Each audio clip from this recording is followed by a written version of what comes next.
Good morning student. आप लोग कैसे हैं? मेरे ख्याल से आप लोग सभी लोग ठीक से होंगे। आज इस कोरोना की महामारी में जहां विश्व पूरा प्रभावित है, वहीं हम लोग भी इससे अछूते नहीं हैं। जैसा कि आप लोग जानते ही हैं, इसका कोई उपचार नहीं है, बचाव ही इसका उपचार है। तो इसलिए आप लोग घर पर stay home and be safe और सरकार द्वारा दी जाने वाली गाइडलाइंस का पूरी तरह पालन करें और कभी भी अफवाहों से को ना आप बहुत गौर करें, अफवाह से बचें। जैसा कि आप लोग जानते हैं कि इस समय आप लोगों की पढ़ाई भी बाधित चल रही है, तो रियासत इंटर कॉलेज की तरफ से आपको कुछ ऑनलाइन पढ़ाई की व्यवस्था की जा रही है और मुझे उम्मीद है कि आप लोग जो है इसका लाभ लेंगे और घर पर बैठकर अपने समय का सदुपयोग करेंगे। तो इसी संदर्भ में मैं आपको एक चैप्टर त्रिकोणमिति से की शुरुआत कर रहा हूँ। त्रिकोणमिति का अर्थ है तीन कोणों या तीन भुजाओं की ज्यामिति गणित। तो इसमें जैसा कि आप देख रहे हैं कि त्रिभुज में तीन भुजाएं और तीन कोण होते हैं। तो अगर भुजाएं ली जाएं तो लंब, कर्ण और आधार, जिसमें जो है समकोण त्रिभुज में एक कोण 90 डिग्री होता है। तो समकोण त्रिभुज में ये जो कोण थीटा लिया जाता है, उसके सामने की भुजा लंब और दूसरी भुजा आधार और सबसे बड़ी भुजा को या 90 डिग्री के सामने वाली भुजा को कर्ण कहते हैं। तो कर्ण इसमें जो है अगर तीनों भुजाओं में से दो दो भुजाएं साथ ली जाएं, तो इस तरह अगर कर्ण लंब को या लंब आधार को या आधार लंब को या फिर आधार कर्ण को और लंब कर्ण को इस तरह से अगर एक साथ लें तो कुल जो है 6 अनुपात बनते हैं। 6 अनुपातों को हमने जो है गणित की भाषा में 6 नाम दिए गए हैं, जैसे साइन, कोसाइन, टैन, जेंट को टेंजेंट, सेकंड और कोसेकंड। इसको शॉर्ट फॉर्म में साइन, कॉस, टैन, कॉट, सेक और कोसेक कहते हैं। तो साइन थीटा को अगर उसमें साइन थीटा लें तो साइन थीटा ये जो है कोण के सम्मुख भुजा बटे कर्ण होता है। कोण की सम्मुख भुजा जैसे इसमें लंब है और लंब बटे कर्ण। तो लंब बटे कर्ण, तो यहाँ जो है लंब BC है और कर्ण AC है, तो BC बटे AC ये साइन थीटा हो गया। इसी तरह जब हम कास थीटा लेते हैं, कास थीटा AB है, कास थीटा बराबर होगा AB बटे AC, मतलब आधार बटे कर्ण। और टैन थीटा जब लेते हैं, टैन थीटा जो लंब बटे आधार और काट थीटा जब लेते हैं तो आधार बटे ये लंब होता है।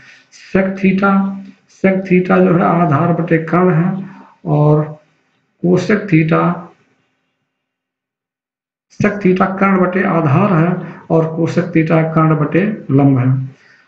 तो हम इसके व्युत्क्रम को जो है जानते हैं। व्युत्क्रम में देखिए जो है व्युत्क्रम साइन थीटा लंब बटे कर्ण होता है और कोसेक थीटा जो है कर्ण बटे लंब होता है। तो एक दूसरे के अपोजिट हैं। तो साइन थीटा बराबर 1/cos थीटा भी लिख सकते हैं और cosec theta sine theta is equal to 1/कोसेक थीटा और कोसेक थीटा को 1/साइन थीटा भी लिख सकते हैं। इसी तरह कास थीटा आधार बटे कर्ण होता है और सेक थीटा कर्ण बटे आधार होता है। तो हम इसे जो है कास थीटा को 1/सेक थीटा और सेक थीटा को 1/cos थीटा भी लिख सकते हैं। इस तरह टैन थीटा जो है ये लंब बटे आधार है और काट थीटा आधार बटे लंब है। तो हम टैन थीटा को 1/काट थीटा और काट थीटा को 1/टैन थीटा। तो अगर हम देखें जो है तीन जो है साइन थीटा, कास थीटा और टैन थीटा, इसके जो अपोजिट हैं काट, सेक और कोसेक हैं। या एक कह लें काट, सेक और कोसेक के अपोजिट टैन, कास और साइन है। तो मैं अब आपको आगे ले चलता हूँ। इसमें चूंकि समकोण त्रिभुज में ये रूल लागू होते हैं, अतः हम पहले आपको बताना चाहते हैं पाइथागोरस प्रमेय। पाइथागोरस प्रमेय जानते ही हैं आप लोग कि समकोण त्रिभुज में कर्ण पर का बना वर्ग शेष दो भुजाओं पर बने वर्गों के योग के बराबर होता है। तो अगर त्रिभुज ए बी सी है तो इसमें कर्ण ए सी है और लंब बी सी लेते हैं, और आधार अगर ए बी लेते हैं तो इसको इस तरह कह सकते हैं, कर्ण का वर्ग बराबर लंब का वर्ग बराबर धन आधार का वर्ग। या फिर इसको इस तरह भी कह सकते हैं, ए सी स्क्वायर बराबर बी सी स्क्वायर धन A B square. A C बराबर हो जाएगा under root B C square धन ए बी स्क्वायर। तो यहाँ एक चीज कंफर्म हो गया, अगर तीन भुजाओं में से कोई दो भुजा आपको मालूम है तो तीसरी भुजा निकाली जा सकती है। जैसे मान लीजिए कर्ण लंब मालूम है तो आधार निकाल सकते हैं, लंब आधार मालूम है तो कर्ण निकाल सकते हैं, कर्ण या आधार मालूम है तो हम लंब निकाल सकते हैं। तो इस तरह से अगर तीन भुजाओं में से कोई दो भुजा आपको मालूम है तो आप तीसरी भुजा को आसानी से निकाल सकते हैं। तो जब तीसरी भुजा निकल जाएगी तो कोई भी त्रिकोणमितीय रेशियो आप आसानी से इसको निकाल सकते हैं। फिर आगे चलते हैं, एक एग्जाम्पल आप लेते हैं। जैसे मान लीजिए त्रिभुज ए बी सी में जिसका कोण बी समकोण है, A B 6 centimetre A C 10 centimetre, तो निम्नलिखित का मान ज्ञात करें। तो यहाँ देख लें, पहली चीज कोण बी बता दिया गया है, समकोण है और इसमें दो भुजाएं ए बी और ए सी दी गई हैं। तो ए बी ए सी दी गई हैं, तो ऐसी स्थिति में हम सवाल लगाने से पहले जो चीजें दी गई हैं वो हम नोट कर लें। जैसे कोण बी पहले कह रहा समकोण है तो कोण बी इक्वल टू 90 डिग्री और ए सी 10 सेंटीमीटर तथा ए बी 6 सेंटीमीटर, इसे हमने नोट कर लिया। अब दो भुजाओं के माध्यम से हम तीसरी भुजा को निकालने की कोशिश करते हैं। सिर्फ उसे हमने पहले ही बताया है कि ए सी पाइथागोरस प्रमेय से ए सी स्क्वायर बराबर ए बी स्क्वायर धन बी सी स्क्वायर। तो ए सी 10 है तो 10 का स्क्वायर 100 होगा, ए बी 6 है तो 6 का स्क्वायर 36 होगा धन बी सी स्क्वायर। तो 10 का स्क्वायर माइनस 6 का स्क्वायर यह बी सी स्क्वायर के बराबर हो गया, तो 100 माइनस 36 64 आएगा। तो बी सी बराबर जो है आ गया 8। अब जो है त्रिभुज की तीनों भुजाएं हमको मालूम हो गई, एक 6 सेंटीमीटर, दूसरा 10 सेंटीमीटर, तीसरा 8 सेंटीमीटर। अब हम यहाँ से जो है त्रिभुज के कोई भी त्रिकोणमिति जो 6 रेशियो है, 6 रेशियो में से कोई भी हम रेशियो हम निकाल सकते हैं। जैसे साइन ए बराबर होता है लंब बटे कर्ण, साइन ए लंब बटे कर्ण है। तो ऐसी स्थिति में हम लंब बटे कर्ण,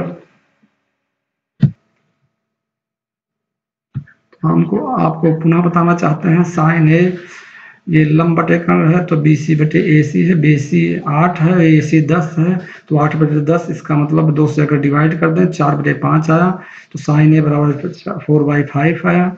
इस तरह टैन ए अगर निकालना तो टैन ए बराबर हो जाएगा लंब बटे आधार, जहाँ लंब बी सी है और आधार जो है ए बी है। तो 8/6 आया, 8/6 अगर 2 से डिवाइड करें बाई 2 तो फिर 4/3 आया, तो इसका टैन ए इक्वल टू आ गया 4/3। इसी तरह हम जो है ये कह सकते हैं कि सेक सी, यहाँ सेक सी को विशेष ध्यान देने की जरूरत है। कोण सी ये है तो इसके सामने वाली भुजा लंब होगी ए बी और ये जो है आधार हो जाएगी। तो सेक सी बराबर कर्ण बटे आधार होता है।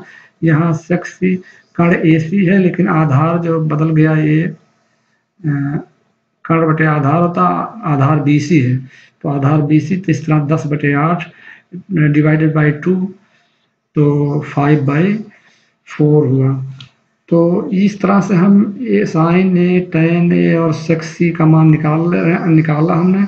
तो इस तरह से कोई भी मान हम निकाल सकते हैं, कास, काट, कोसेक, कोई भी मान हम निकाल सकते हैं। तो इस तरह से आप जो है इसके अन्य मान निकाल कर देखें कि क्या जो है इसमें क्या क्या मान आएंगे। ऐसी स्थिति में आप इसका अभ्यास करें। आगे फिर अगला क्वेश्चन हम देखते हैं। प्रश्नावली जो है, ये जो प्रश्नावली हम आपको दे रहे हैं अभी, आगे जो है आपको एक्सरसाइज के लिए हम प्रश्नावली देंगे। तो पहला क्वेश्चन इसका है, पहला क्वेश्चन में है निम्नलिखित में से प्रत्येक के लिए अन्य सभी त्रिकोणमिति अनुपात ज्ञात कीजिए। तो साइन थीटा बराबर √3/2 है, tan थीटा बराबर 11 है और sec थीटा बराबर 13/12 है। इसमें 3 सवाल है, 3 में से एक मैं बता दे रहा हूँ। जैसे यहाँ tan थीटा 11 है तो आप 11/1 लिख लेंगे, तो ऊपर लंब और नीचे आधार हो जाएगा। तो फिर जो है इसको आगे बढ़ते हैं। इसमें साइन थीटा बराबर √3/2। साइन थीटा जैसा कि आप जानते हैं साइन थीटा बराबर लंब बटे कर्ण होता है। तो लंब जो है √3 और कर्ण जो है 2 है। तो पाइथागोरस प्रमेय के अनुसार हमने कर्ण का वर्ग बराबर लंब का वर्ग धन आधार का वर्ग किया। तो कर्ण का वर्ग 2 का वर्ग इक्वल टू होगा √3 का वर्ग और धन आधार का वर्ग 2 का वर्ग 4 होता है, √3 का वर्ग 3 होगा, धन ए बी इसमें हमने किया। तो इस तरह जो है 4 में से 3 घटाए तो ए बी बराबर 1 आ गया। तो त्रिभुज की तीनों भुजाएं हमें मालूम हो गई। त्रिभुज की तीनों भुजाएं मालूम हो गई, 2 √3 और 1। तो इस तरह कास थीटा हमको निकालना, साइन मालूम था इसलिए हम कास टैन और सेक कोसेक निकालेंगे। तो यहाँ देखेंगे tan theta cos theta equal to आधार बटे कर्ण, आधार ए बी है और जो है ये कर्ण ए सी है, तो 1/2 यहाँ आया। ए बी बराबर 1 और ए सी बराबर 2, तो 1/2 आया। इसी तरह हम जो है tan थीटा लंब बटे आधार है, तो लंब जो है √3 है और आधार 1 तो √3/1 आया। तो ये इक्वल टू √3 लिखेंगे। तो काट थीटा, इसके बाद देखिए अगला जो है ये काट थीटा आधार बटे लंब 1/√3 है। एक चीज़ ये भी ध्यान दें, तो tan थीटा का अपोजिट काट थीटा है तो √3 यहाँ आया था, 1/√3 आया। ये भी इस हिसाब से भी आप मिला सकते हैं। सेक थीटा कर्ण बटे आधार होता है, कर्ण बटे आधार कर्ण यहाँ 2 है और आधार 1 है, कर्ण 2 आधार 1 तो 2/1 आया। और कोसेक थीटा कर्ण बटे लंब होता है, ये 2/√3 है, 2 कर्ण है और √3 जो है लंब है। तो इस प्रकार ये क्वेश्चन हमने लगाया। इसी प्रकार आप जो है ये बाकी इसके जो है tan थीटा 11 और sec थीटा 13/12 के 5 अन्य मान आप निकालेंगे। tan थीटा में साइन कास काट और sec कोसेक निकालेंगे और sec थीटा में साइन कास tan और जो है काट और कोसेक निकाल कर आप इस सवाल को पूरा कंप्लीट करेंगे। फिर एक क्वेश्चन और हम आपको आगे बताना चाहेंगे। ये क्वेश्चन नंबर 7 है। यदि कोण ए और कोण बी न्यून कोण है जहां कास ए बराबर कास बी, तो दिखाइए कोण ए बराबर कोण बी के। तो इस त्रिभुज एक त्रिभुज हमने बनाया है। यहाँ देखिए ये कोण सी 90 डिग्री है, कोण ए और कोण बी ये न्यून कोण है। तो कोण ए और बी अगर न्यून कोण है तो ऐसी स्थिति में ये लिखा है कास ए बराबर कास बी। इसका मतलब कास ए सी बटे ए बी और कास बी सी बटे ए बी। जहाँ ए बी कैंसिल हो गए तो ए सी बराबर ए बी आया। जब दो भुजाएं बराबर होती हैं तो उनके सम्मुख के कोण भी बराबर होते हैं, इसलिए जो है कोण ए बराबर कोण बी आया। तो इस तरह ये प्रूव हो गया। आगे फिर हम आपको बताते हैं अगला क्वेश्चन, नेक्स्ट क्वेश्चन। तो यहाँ देखिए आपको प्रश्नावली दी गई है। प्रश्नावली में ये कुछ सवाल दिए गए हैं, इन सवालों को आप लगाएं। जो आपको जो भी इसमें प्रॉब्लम आएगी आप उससे संबंधित चीज़ें हमें बताएंगे, पूछेंगे तो हम उसे आपको फिर से सॉल्व करके बताएंगे। जैसे मान लीजिए इसमें कुछ चीज़ें हैं यहाँ दिए गए हैं। जैसे तीसरा क्वेश्चन है, ये संलग्न आकृति यहाँ बनी हुई है, इसमें 2 भुजाएं दी गई, तीसरी भुजा निकाल कर आप इसको निकालेंगे। और 5वें सवाल में जैसे लिखा है 8 tan a बराबर 15, 8 tan a बराबर 15। तो tan a बराबर 15/8 लिख के 2 भुजाएं इसमें लंब बटे आधार, लंब और आधार मालूम हो गए, आप तीसरी भुजा निकाल कर इसको आगे लगा सकते हैं इस तरह। तो आप सभी को ढेर ढेर सारी शुभकामनाएं। आप उम्मीद है कि आप इन सवालों को लगाएंगे और हमें फिर इसे बताएंगे।